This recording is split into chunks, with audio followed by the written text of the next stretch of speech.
ৰাজনীতি হ'ল মানৱ সেৱা কৰিব লাগে, মানুহ মানে ভাল এটা সুস্থ পৰিৱেশ আনিব লাগে, ভাল চৰকাৰ আনিব লাগে, নিৰাপত্তা দিব লাগে।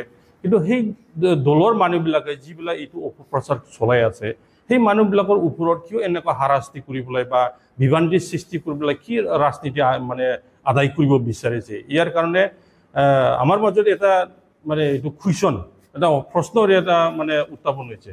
আৰু এইটো চাওক, যোৱা 2020 চনত আমাৰ UPPL দলৰ আমাৰ প্ৰমোদ বড়ো ডাঙৰীয়াৰ নেতৃত্বত যিটো এতিয়া চৰকাৰ চলি আছে, ইয়াৰ মূল উদ্দেশ্য আছিলে যে ইয়াত আমাৰ শান্তি স্থাপন হ'ব লাগে, ঐক্য এটা মানে কিবা কৰিব লাগে, মানুহ মাজত আনিব লাগে, আৰু লগতে প্ৰগতি আনিব লাগে। যোৱা 5 বছৰ ধৰি ইয়াত কোনো এটা অশান্তি হোৱা নাই, কোনো এটা উচ্ছেদ হোৱা নাই।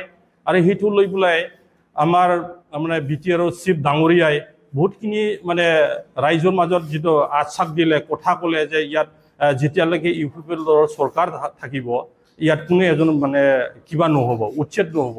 আৰু ইয়াত বৰঞ্চ মাটি বাৰী দিয়াৰ কাৰণে আজি বৈষম্যতি আঁচনি 1, 2 এইটো মানে মিছন এটা ওলাই পেলাই এতিয়া যিমান মানে ইয়াত ভিজিয়াৰ এইবিলাক মাটিবিলাক মানে বহবাস কৰি থকা বা কোনোবা মানে চৰকাৰী মাটি মানে বহবাস কৰি থকা, যাৰ মানে লেণ্ডলেছ মাটি আছে, মানে কিন্তু মাটি পাত্তা নাই, এইবিলাকৰ কাৰণে মাটি দিয়াৰ কাৰণে এইটো ব্যৱস্থা কৰি আছে। আৰু সেইটো সংক্ৰান্তত যিবিলাক মুছলিমীয় আমাৰ মাজত যিবিলাক শান্তি নিবিচাৰে, নিজৰ মানে ৰাজনীতিৰ স্বাৰ্থৰ কাৰণে UPPL দলৰ আকৌ আহিলে আমাৰ কোনো ইয়াতে মানে প্ৰভুত্ব নাথাকিব, আমাৰ সুবিধাখিনি নাপাব, এইটো ভাবি পেলাই খুব সম্ভৱ এইবিলাক ৰাইজৰ মাজত এটা বিভ্ৰান্তিৰ সৃষ্টি কৰাৰ কাৰণে এইবিলাক কথাটো মানে এতিয়া আমাৰ মানে প্ৰচাৰ কৰি আছে। অসমৰ বিভিন্ন ঠাইত উচ্ছেদ হৈছে, কিন্তু আমাৰ BTRত আমি খুব সুন্দৰকৈ আছোঁ। আৰু BTRৰ প্ৰমোদ বড়োৰ নেতৃত্বত বৰ্তমান আমাৰ BTR চৰকাৰ নেতৃত্বত আমি তেনেকৈ নজিৰ দেখা নাই, তেনেকৈ ভৱিষ্যত উচ্ছেদ হ'ব বা অশান্তি ইয়াত বাতাবৰণ সৃষ্টি কৰিব, সেইটো আমি কেতিয়াও দেখা নাই বা আমি সেইটো চিন্তাও কৰিব নোৱাৰোঁ।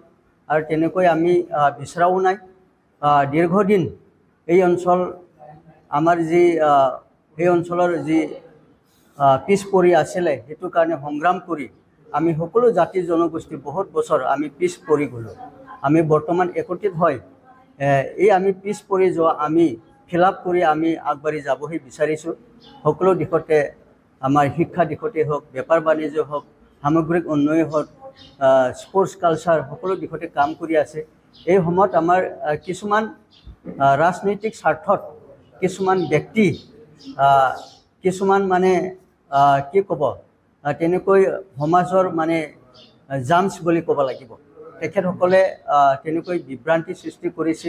আমাৰ BTRত তেনেকৈ মাইনৰিটি অঞ্চলত উচ্ছেদ হ'ব, ক'তবা উচ্ছেদ হ'ব। সেইদিনা ময়ো আমাৰ গাঁৱত গৈছিলে, মোৰ নিজৰ গাঁৱতো মানে উচ্ছেদ, মই ৰতেন্দ্ৰ দৈমাৰী বুলি উচ্ছেদ কৰিব, এনেকুৱা বিভিন্ন BPFৰ কৰ্মকৰ্তাসকলে তাতে অপপ্ৰচাৰ চলাইছে বুলি মই গম পাইছোঁ।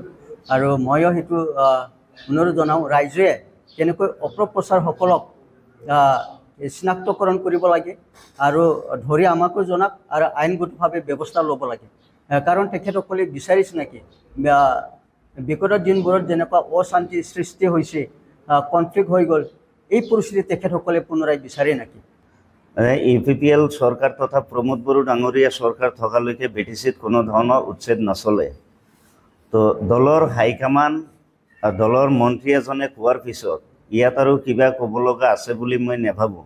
কিন্তু সংখ্যালঘু অধ্যুষিত অঞ্চলত এছাম BPF দলৰ নেতাই তথা কিছু সামাজিক নেতাই ৰাজনৈতিক উদ্দেশ্যত তেখেতসকলে বৰ্তমান দেখা পাইছে যে ৰাইজৰ মাজত যাব লগা তেনেকুৱা ধৰণৰ কোনো পৰিৱেশ নাই আৰু তেনেকুৱা ধৰণৰ কোনো ভাল ইছ্যুও নাই। গতিকে এটা পন্থাই অৱলম্বন তেখেতসকলে কৰি আছে, ৰাইজৰ মাজত এটা বিভ্ৰান্তিকৰ সৃষ্টি কৰিব বিচাৰিছে।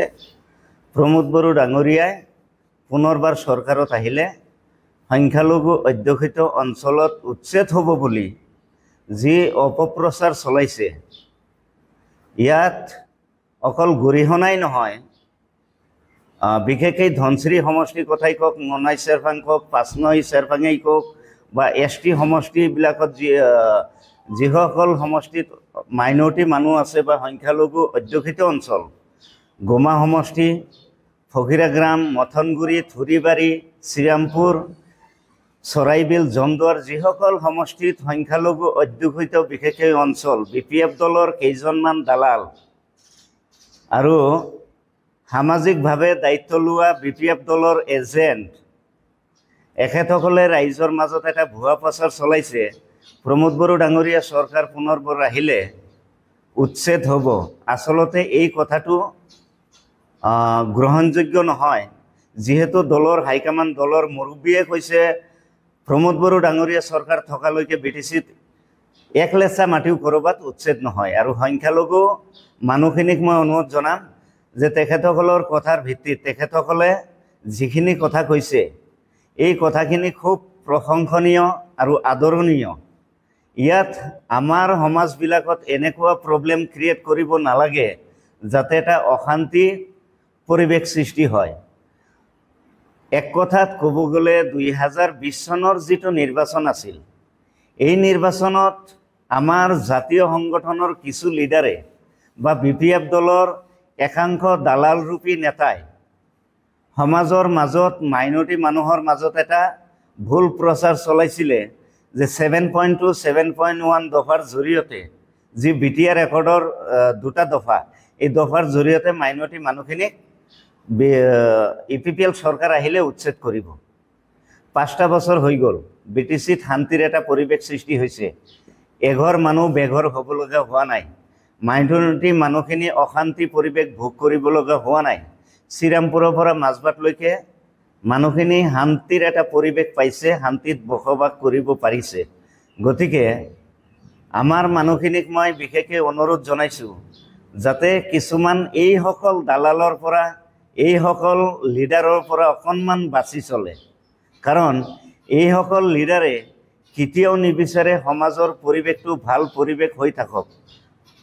ভাল পৰিৱেশ হৈ থাকিলে ৰাজনৈতিক যিটো অভিসন্ধি, ৰাজনৈতিক যিটো ইস্যু, পলিটিকেল এজেণ্ডা তেওঁলোকৰ নচলে।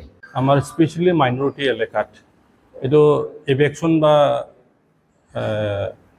ইয়াত উচ্ছেদ কৰাৰ উদ্দেশ্য লৈ পেলাই আমাৰ সমাজত বিশেষ মানে কেইজনমান মুছলিমীয়া ব্যক্তিবিলাকে নিজৰ ৰাজনীতি স্বাৰ্থৰ কাৰণে ইয়াত উচ্ছেদ হ'ব, UPPL চৰকাৰ আহিলে আকৌ উচ্ছেদ হ'ব, এইকাৰণে মানে এইবিলাক প্ৰচাৰ কৰি পেলাই মাইনৰিটি মানুহবিলাক যিবিলাক সজা একদম মানে গাঁৱত অঞ্চলত থাকে, খুব ভিতৰুৱা অঞ্চল, লেখা পঢ়াও কম, এইবিলাক মানুহবিলাকক মাজত এটা ভয় আশংকা এনেকুৱা দেখুৱাই পেলাই মানুহৰ মাজত এটা বিভ্ৰান্তি সৃষ্টি কৰিছে। ইয়াত আমাৰ কেইজনমান এনে জাতীয় সংগঠনৰ মানে নেতাবিলাকো তাৰে জড়িত